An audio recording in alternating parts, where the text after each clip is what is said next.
அறிவிப்பில் விஜய் வெளியிட்ட 10 தேர்தல் வாக்குறுதிகளை இப்போது பார்க்கலாம். முதலாவதாக 5 ஏக்கருக்கும் குறைவாக நிலம் வைத்துள்ள விவசாயிகளுக்கு பயிர்க்கடன் முழுமையாக ரத்து செய்யப்படும் என்ற வாக்குறுதியை அளித்திருக்கிறார்.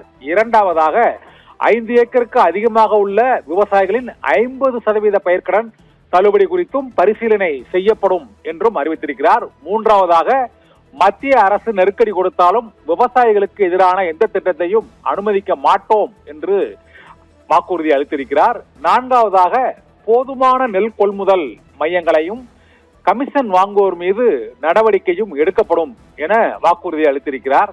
ஐந்தாவதாக 500 ரேஷன் அட்டைதாரர்களுக்கு ஒரு ரேஷன் கடை அமைக்கப்படும் என்ற வாக்குறுதியை விஜய் இன்று தஞ்சையில் அளித்திருக்கிறார். ஆறாவதாக 2 ஏக்கருக்கு குறைவான நிலமுள்ள விவசாயிகளின் பிள்ளைகளுடைய கல்வி செலவு முழுவதையும் ஏற்போம் என்றும் விஜய் அறிவித்திருக்கிறார். ஏழாவதாக 5 ஏக்கருக்கும் குறைவாக நிலம் வைத்துள்ள விவசாயிகளுக்கு பயிர்க்கடன் முழுமையாக ரத்து செய்யப்படும் என்றும் அவர் அறிவித்திருக்கிறார். ஏழாவதாக நியாய விலை கடைகளில் பாக்கெட்டுகளில் பொருட்கள் விற்பனை செய்யப்படும் என்றும் அறிவித்திருக்கிறார். எட்டாவதாக ரேஷன் கடைகளில் பெண் பணியாளர்களுக்கு எடை பணியாளர்கள் வேலை வாய்ப்பு அளிக்கப்படும் என்றும் அறிவித்திருக்கிறார்.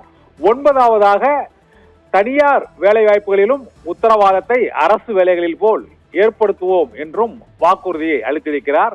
பத்தாவதாக தமிழக வெற்றி கழகம் ஆட்சிக்கு வந்தால் ஊழல் லஞ்சமில்லாத ஆட்சியை கொடுப்போம் என்றும் விஜய் இன்று தஞ்சை செங்கிப்பட்டியில் பேசிய அவரது உரையில் 10 வாக்குறுதிகளை, அதாவது நாங்கள் நடவடிக்கை எடுப்போம் என்ற அறிவிப்புடன் அந்த வாக்குறுதிகளை விஜய் அளித்திருக்கிறார்.